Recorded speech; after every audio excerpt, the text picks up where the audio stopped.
Semaine de combat pour Morgan Charrière. Alors comme d'habitude, je fais une petite vidéo analytique de celle-ci, de celui-ci, de ce combat, ou de cette fight, de celle-ci, ça fonctionne aussi. Avant toute chose, abonne-toi si c'est pas encore fait. Bon, malheureusement cette fois-ci, j'ai pas le temps de faire une analyse avec un support vidéo. Donc, il faudra, pour les plus motivés d'entre vous, aller regarder les vidéos de Paul Hughes après coup, pour se rendre compte de ce que je vais analyser ici. Première chose, Vucenic, Morgan, Paul Hughes, Gomis, je pense pas qu'il signe au Cage Warriors, on m'a dit que c'était pas le cas, c'est dommage, parce que ça aurait été une très belle addition à cette division featherweight. Arila, et puis on a un des deux frères là, peu importe. Énorme division, mais on va surtout parler du triangle Vucenic, Morgan, Paul Hughes. Le gagnant entre Paul Hughes et Morgan Charrière sera champion intérim et va donc affronter pour la deuxième fois Vucenic pour la ceinture, pour l'unification des titres. Les deux ont combattu contre Vucenic et ce dont on se rend compte, c'est que c'est ultra serré. C'est que des splits. C'est ultra compétitif. Et il y a un peu un paramètre qui est commun entre ces trois athlètes. Ils sont complets. Ils sont super complets. Très bons défensivement en pied-point. Très bons offensivement en pied-point. Bonne lutte défensive. Bonne lutte offensive. Bon sol, que ce soit dans les scrambles ou dans le contrôle. Et une durabilité. Ils sont tous les trois vaillants, ils sont tous les trois capables de rester dans un combat difficile jusqu'au bout de 3 rounds, jusqu'au bout de 5 rounds. On n'a pas encore vu Paul Hughes, mais on sait que Vucenic et Morgan sont vraiment capables de délivrer des combats à, je vais pas dire haute intensité, parce qu'on vient de voir Volkanovski, mais à intensité hautement modérée, et d'être toujours efficace, présent physiquement et athlétiquement dans le dernier round. Vucenic contre Paul Hughes, ça a duré 3 rounds et on a vu un Paul Hughes qui était encore très efficace en toute fin de 3e round dans un combat là à haute intensité aussi. Donc, on a 3 profils un peu similaires qui vont offrir des combats toujours du même style, j'ai l'impression. Alors on dit tout le temps en MMA il n'y a pas de mathématiques, c'est-à-dire que si combattant A bat combattant B et combattant B bat combattant C, ça ne veut pas automatiquement dire que combattant A va battre aussi combattant C. Je vais y arriver. Mais quand on regarde le combat de Paul Hughes contre Vucenic et quand on regarde le combat de Vucenic contre Morgan Charrière, on peut se dire que le combat de Morgan Charrière contre Paul Hughes sera dans une même dynamique dans le sens où ça va se valoir. Donc les deux, sur papier, c'est compétitif, c'est un combat qui sera compétitif. Ils ont tous les trois des capacités de finalisation, mais ils sont tellement durables qu'on a l'impression que chaque fois qu'ils vont se rencontrer, et ils vont se rencontrer plusieurs fois dans leur carrière, en tout cas, clairement, le gagnant ici aura un rematch contre Vucenic. Ça devrait être compétitif, à moins qu'il y ait une grosse adaptation stratégique. Techniquement et physiquement, on ne voit pas de grosses différences. C'est-à-dire qu'on ne peut pas dire « Ok, Morgan rentre dans le combat ultra favori parce que ». De même qu'on ne peut pas dire « Paul Hughes rentre dans le combat ultra favori parce que ». Et pareil, quand il y aura un rematch contre Vucenic, on ne pourra pas dire que l'un comme l'autre rentrera underdog ou favori, parce qu'il y a vraiment cette équivalence, parce qu'ils sont tous les trois à un très haut niveau. Ils sont tous les trois à l'entrée de l'UFC, clairement. Et la différence va vraiment se faire sur le soir même, c'est-à-dire lequel des deux arrive à 100%, lequel des deux n'arrive pas à 100%, et ça peut faire une grosse différence. Je vais expliquer ça différemment. Si pour une raison X ou Y, le cut, un problème familial, une mauvaise gestion du stress, une mauvaise alimentation, un petit détail qui ferait que Paul Hughes arrive dans la cage à 90-90% de ses aptitudes alors que Morgan arrive à 100%, il n'y a pas photo. Morgan va gagner. A l'inverse, Si Morgan arrive à 90% et Paul Hughes arrive à 100%, c'est Paul Hughes qui va l'emporter. C'est, selon moi, serré à ce point-là. Maintenant, ce que je suis en train de dire, ne signifie pas que ça va être serré. Peut-être que l'un comme l'autre a vu une ouverture qui va capitaliser dessus, et après 1 minute 30, le combat est fini, et je passe pour un con.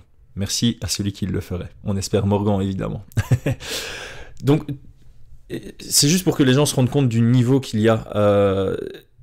Featherweight est une grosse division à l'UFC, et c'est une grosse division mondiale, parce que la plupart des sportifs, des athlètes qui sont donc en bonne santé, aux alentours de... Enfin, la moyenne des mecs, vous êtes, parce que moi je suis à 1m95, vous êtes entre 1m75 et 1m85, la moyenne sera entre 70, donc 70 et 80-85 kilos, ce qui veut dire qu'avec le cut, là où il y a le plus de monde, c'est featherweight, lightweight, ce qui explique pourquoi ces divisions sont si fortes. Et il y a aussi bantamweight.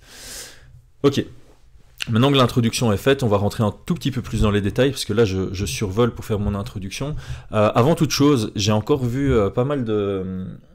Bon, après ça c'est internet, on sait rien y faire, mais j'ai encore vu pas mal de gens insulter, entre guillemets, Vucenic en disant c'est un clown, en disant il évite, il esquive le combat. D'après les renseignements que moi j'ai eus, il a remis les gants à partir du 30 août ou du 1er septembre.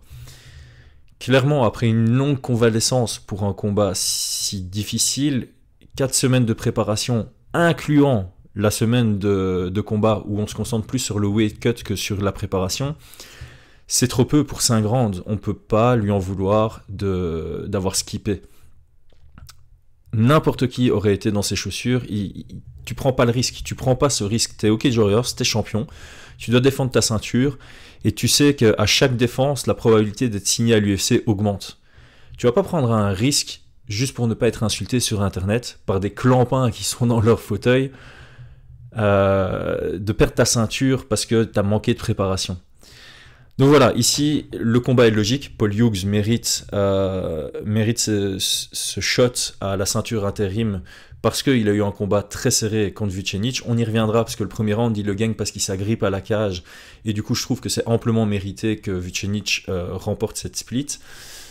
Morgan mérite totalement parce qu'il a été champion dominant dans son ascension et pour prendre la ceinture, et puis là, tout le monde a vu le combat, c'est extrêmement serré, ça pouvait très très bien pencher en sa faveur, tout était logique entre guillemets du 48-47 pour Vucenic jusqu'au 49-46 pour Morgan. Comme je le dis toujours, quand t'as que 3 juges, il suffit, voilà, et que c'est une split, s'il y en a un des deux qui te donnait perdant, qui est remplacé par un autre juge sur Terre qui t'aurait donné gagnant, c'est toi qui as la ceinture encore. Donc aussi triste que cela est, ça permet aussi à Morgan d'avoir une belle histoire. C'est-à-dire que il vient, il monte, il prend la ceinture, il perd la ceinture de justesse, il a un combat difficile pour la ceinture intérim, il la prend, il va combattre ensuite contre Vucenic, il reprend sa ceinture. L'UFC adore les histoires. Ça lui permettrait de signer peut-être plus rapidement que s'il avait simplement défendu de manière serrée et controversée contre Vucenic, on l'aurait remis en question, etc. etc. Donc au final, ce genre de défaite, c'est difficile à accepter sur le moment, mais sur le long terme, c'est pas impossible que ce soit finalement blessing in disguise, comme on dit, que ce soit plus positif que ce qu'on pourrait penser. En tout cas, voilà, là, il a vraiment une opportunité de revenir dans le coup. C'est pas vraiment ça que je devrais dire, mais il a vraiment une opportunité de prendre une ceinture intérim et puis d'obtenir le rematch qu'il mérite et qu'il aurait mérité aujourd'hui. C'est-à-dire que si Vucenic était frais, c'est lui qui avait le rematch, c'est clair et net, c'est mérité. On se demande d'ailleurs pourquoi Donovan Desmaïed n'a pas eu celui contre Agui Sardari, mais je vais arrêter d'être si aigri. Ok, maintenant techniquement, la grosse différence, je dirais, entre Vucenic et Paul Hughes, c'est que Vucenic a une approche Muay Thai du striking, Paul Hughes a une approche anglaise du striking. Paul Hughes se tient beaucoup plus latéral, pas au point d'un Stephen Thompson ou d'un karatéka classique, mais généralement les combattants avec un background Muay Thai ou un style Muay Thai en MMA ils vont se tenir fort droit par rapport à leur adversaire. Leurs épaules seront vraiment perpendiculaires à la ligne d'attaque de leurs adversaires. Ici, on a un Paul Hughes qui est beaucoup plus de côté. Son épaule avant va vraiment se diriger vers son adversaire. Qu'est-ce que cela veut dire? Ça veut dire plusieurs choses. Ça veut dire que, premièrement, pour Morgan, ça veut dire que la jambe avant de Paul Hughes est ultra disponible pour les low kicks extérieurs. En garde fermée, les low kicks extérieurs ultra disponibles. Dans tous les combats que j'ai regardés de Paul Hughes pour faire cette analyse, il se fait kicker sa jambe avant. Et très souvent, quand le kick est puissant, la jambe avant, elle part. Donc aux yeux des juges, ça c'est vraiment une information, genre, ça touche bien. Le fait qu'il soit fort tourné, évidemment, ça lui met plus de temps de checker un low kick. Je ne l'ai pas vu checker de low kick sur mes souvenirs. Donc, les low kicks intérieurs vont être très très compliqués. Ça ne sert à rien de les envoyer presque. Les low kicks extérieurs vont être très très faciles. Il faut capitaliser dessus. D'autant plus que, étant donné qu'il a un style plus de boxe anglaise, alors j'ai fait un petit astérisque ici, il a un style de boxe anglaise, mais il exploite très bien ses kicks à lui, surtout quand il passe en gaucher. Il passe rarement en gaucher, mais quand il passe en gaucher, il faut vraiment faire gaffe à sa jambe arrière qui va partir soit au milieu, soit en haut. Mais il passe la plupart de son temps en droitier. Il va utiliser, disons, quelques kicks, quelques low kicks, quelques middle, principalement pour déconcentrer son adversaire de son anglaise qui est très propre, assez efficace, mais qu'on peut plus ou moins calculer. Le fait qu'il se positionne fort de côté, il va utiliser beaucoup plus son côté avant, son jab et surtout son check hook en contre, et il va même initier avec son crochet avant pour envoyer un low kick par derrière. Il utilise moins sa main droite, évidemment parce qu'elle est plus loin de son adversaire. Si je me tiens droit, mes deux épaules sont à même distance que mes cibles, que la tête de mon adversaire, que le corps de mon adversaire. Si je me tiens plus je me tiens de côté, plus mon bras avant est proche de mes cibles, plus mon bras arrière est loin de mes cibles. Comme je le dis souvent, distance égale temps, parce que distance égale trajet à couvrir, et peu importe la vitesse qu'on a, si j'ai la même vitesse à gauche et à droite et que ma gauche est plus proche de mon adversaire que ma droite, ben le temps de réaction que je donne à mon adversaire pour défendre mon arme avant est plus court que le temps que je donne avec mon arme arrière. Donc Paul Hughes va beaucoup plus utiliser ses armes avant parce qu'elles sont plus proches de son adversaire. L'avantage, si on y réfléchit, pour Morgan, c'est que une de ses plus belles performances, voire la plus belle performance de sa carrière, c'est contre Perry Goodwin.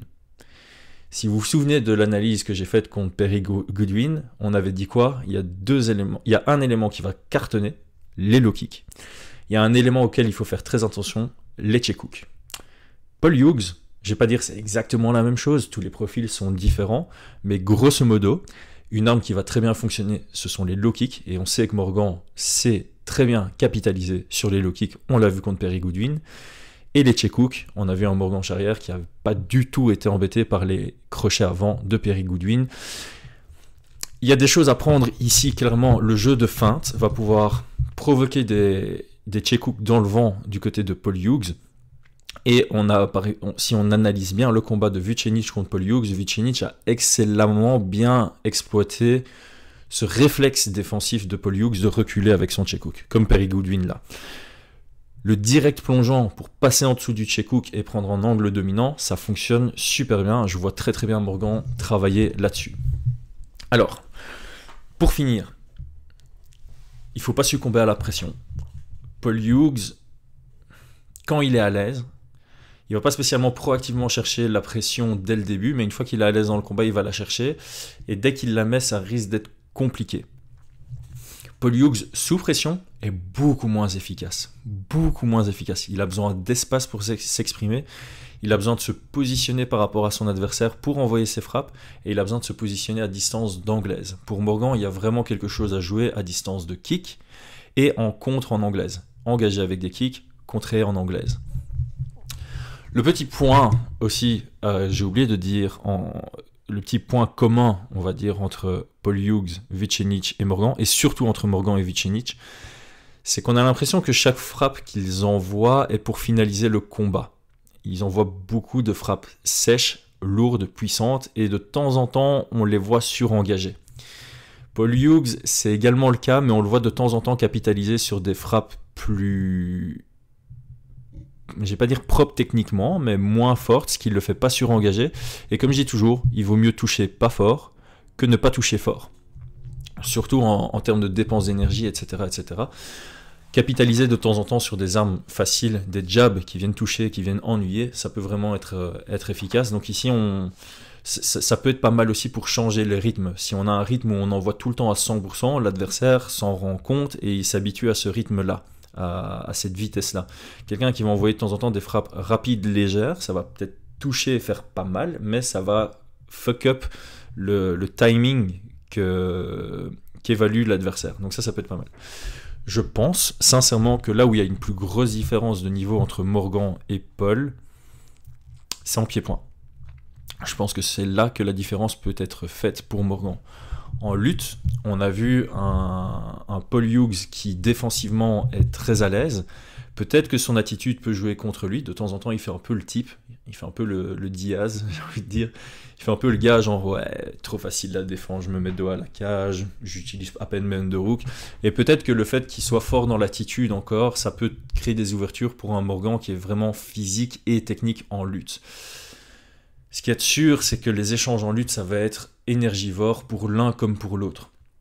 Parce qu'ils sont tous les deux physiques, tous les deux techniques, tous les deux des bons scrambles, tous les deux ont un mental qui fait que j'ai pas envie de me retrouver en dessous, je vais tout faire pour me retrouver au-dessus. On a un Paul Hughes qui a exploité les switches, mais de manière magnifique contre Vucenic. Il faudra vraiment faire gaffe à ça. Par contre, l'un comme l'autre, une fois qu'il a le top control, il a le top control. Difficile de se relever, difficile de sweep, impossible de sweep peut-être même. Des attaques, des submission attempts, etc., etc. En tout cas, ce qu'il y a de certain, ça c'est le point peut-être difficile stratégiquement, c'est de se dire, ok, personnellement, je pense que Morgan a plus de cartes à jouer debout qu'en lutte, parce que initier en lutte, c'est aussi prendre le risque dans un scramble de se retrouver en dessous et de perdre le round, parce que ça va être difficile de se relever. Mais par contre, avoir le top control, ça peut vraiment permettre de gagner le round assuré. Alors que debout, voilà, sur des rounds serrés, ça peut aller dans un sens comme dans l'autre. Quoi qu'il en soit, on attend vraiment à ce que l'un comme l'autre cherche une performance convaincante, même si ça n'a pas besoin de l'être. Le vainqueur va d'office combattre pour la ceinture, mais je crois que les deux viennent ultra préparés, les deux ont ultra faim, les deux sont super complets, super bien préparés, avec un excellent niveau, ça ne peut donner qu'un magnifique combat. Comme je le dis, ça peut se finir après 1 minute 30. Moi, j'ai l'impression que ça va quand même durer sur la longueur. Peut-être une décision, peut-être un finish plus tard, mais ils sont tous les deux tellement durables, tellement forts mentalement, tellement forts techniquement, tellement forts défensivement que ça peut durer longtemps. Et c'est pour ça que pour moi, les low kicks vont faire la différence pour Morgan. Parce que sur quelqu'un qui a besoin de reposer son style sur sa jambe avant, de mettre beaucoup de poids sur sa jambe avant, parce qu'il utilise très très bien les déplacements pour se positionner, pour envoyer son anglaise, sur 5 rounds, ça peut vraiment jouer en sa faveur. Et ben voilà, c'est fini. Quel est ton pronostic? Quel est ton read sur le combat? J'attends tout ça en commentaire. En tout cas, pour les Belges, la trilogie du Cage Warriors, c'est sur Eleven Sports 3, avec moi aux commentaires. Pour les Français, vous avez l'IPTV. A très vite, c'était Chris Genacht.